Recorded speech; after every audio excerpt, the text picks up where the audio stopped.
another Pokemon game called Pokemon Quest. I downloaded it that night and fell in love with it. I would go as far as to say I was addicted to it for about 3 days.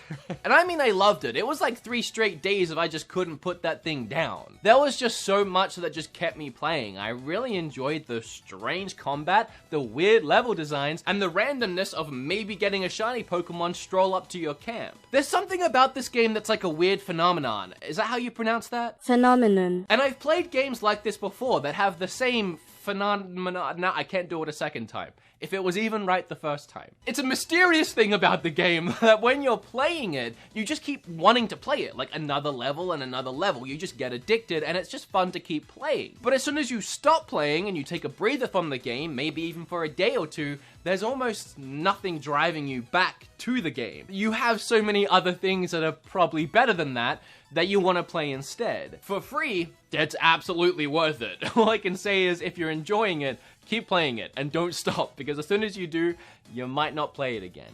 It is fun though, and very creative. And hey, maybe that's just my own experience, but I mean, no one talks about that game anymore, so. Do you guys like Overwatch? Of course you do, everyone does. Do you want to play Overwatch on the Switch? Of course you do, everyone does. And do you want to play Overwatch for free on the Switch?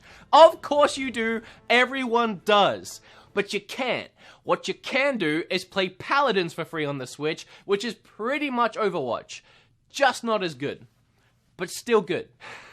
No, in all seriousness, Paladins is a really, really fun game. You can actually buy the game for $30 and you'll unlock all the characters and just everything that goes along with it, or you can just download it for free, have a few characters, and as you play, you unlock more. If you haven't played Paladins before, or Overwatch before, or a game like this before, this is the easiest way I can explain it. Assuming you've played a MOBA before, like League of Legends or Dota, and then you wrap it all in a very bright, bubbly, and cartoony skin with over-the-top, crazy, wacky characters, and you have a first-person shooter with a ton of different abilities and an ultimate ability that looks really cool and it's really fun to play. And unlike Pokemon Quest, this is a game you'll keep coming back to, assuming you enjoy it, which I do. It's easy to pick up and play a few rounds whenever you want, and it's always a fun time. It's the kind of game where even if your team is losing, you can still have fun. Of course, if you keep losing, it becomes not fun pretty quick, but you can still have fun. Oh, and while we're on the subject of MOBAs, I may as well talk about the next 2 games, the first of which being Smite. Now, recently I made an entire video about Smite because I really like the game, and I actually really like how that video turned out.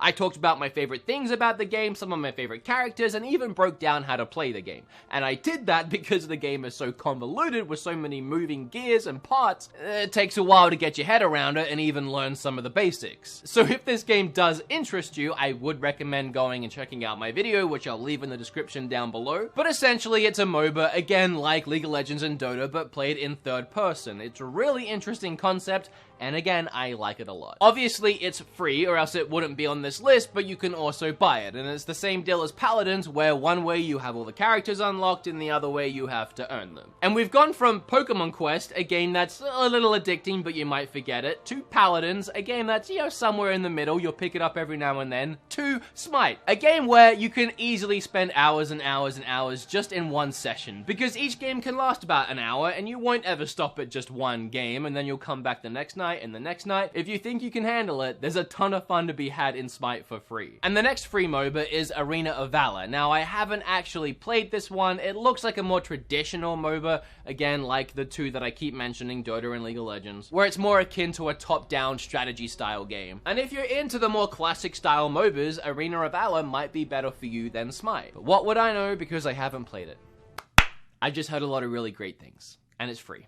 So here it is. A new MOBA is a huge investment. It takes hours and hours and hours to learn the game and get good at it. So as much as I like the genre, I'm not ready to jump into Arena of Valor just yet. I don't have a week's worth of time just to practice. Now, I don't think I'm out of line to say if you have a Switch, you should have all 3 of these games. Mario Odyssey, Legend of Zelda Breath of the Wild, and Super Smash Bros. And I'll excuse you if you only have 2 of those 3, and if you only have 1 of those 3, I'll still acknowledge your existence if we're walking past each other on the street, but I will be subtly judging you in my mind and wondering what the heck is wrong with you. However, it's probably safe to say you most likely have Smash Bros. In your house, if you have a Switch. But if you're in the very unfortunate circumstance of not having that game and wanting that game, but you do have a Switch, well, you can play a light version of this game for free, and that game's called Brawlhalla. And if you haven't seen this game before, I really don't have to describe it all that much because it's literally Smash Brothers. It's a Smash Brothers clone. Maybe hardcore Brawlhalla fans will fight me on that and point out all the subtle differences, but I played it. It's Smash Brothers. It wants to be Smash Brothers. It has its own personality for sure. It's a not as good Smash Brothers game, but it's free and it is good. I don't want to take that away from it. If Smash Brothers was never a thing and just Brawlhalla was, it would be a hit for sure. It's just Smash Brothers is a thing.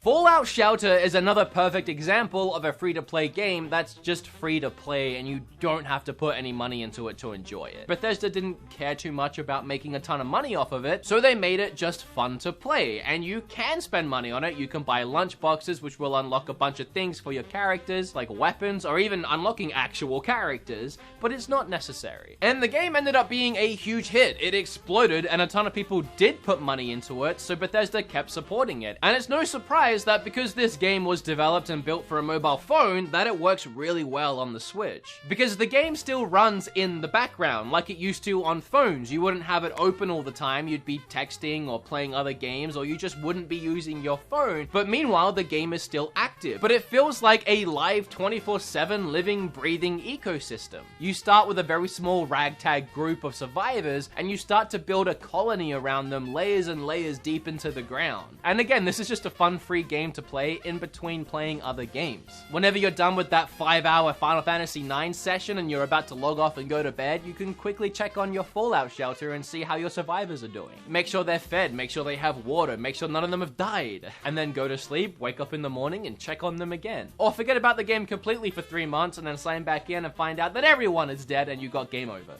I don't know if it works that way. We could find out. I uninstalled it, so yeah, they're probably all dead. That's what happens when your channel's about reviewing eShop games every week.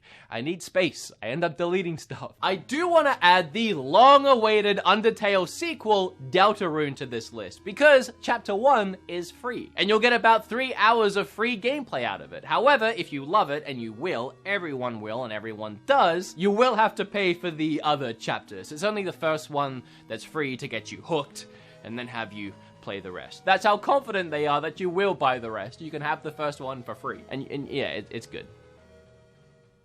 Obviously. The next free game blows my freaking mind, and that's Warframe. I made an entire video about this game. You can watch it down below if you want to find out all the reasons why it's so insane. But to summarize it, I still don't know how this game is on the Switch. It is such a huge, expansive, gorgeous looking game. It's one of those games that when you see it running on the Switch, it feels like a dream. Warframe is actually a teeny tiny little bit like Anthem, in the sense of you have like these Iron Man suits that have these crazy special abilities, and you kill a bunch of enemies.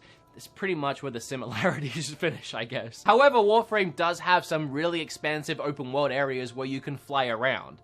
And that is a lot like Anthem. And again, it's these areas in particular that just blow my mind when I'm playing it handheld in bed on my Switch. And not only does it look absolutely gorgeous with all these different lighting effects hitting me straight in the face, but I'm literally flying around huge open areas and just landing and killing enemies and going on my way. Now, some have argued if you really want to level up quickly and get access to the good weapons and the good stuff in the game, you will have to pump some of your own money into it. However, I don't feel that way. I really don't. And the developers are actually proud of the fact that this is a balanced free-to-play experience, meaning if you don't want to spend money on it, you don't have to. It's not a necessity. You can do and acquire everything in the game for free. But I played this game for hours and I never felt the need to buy anything. Maybe if I was diving into some of the PvP stuff, which I never actually ended up doing, I might be more encouraged to spend some money, but just going through the campaign and completing it at my own pace, I had a lot of fun for free. And if this is a game that piques your interest, I have a video about it, again,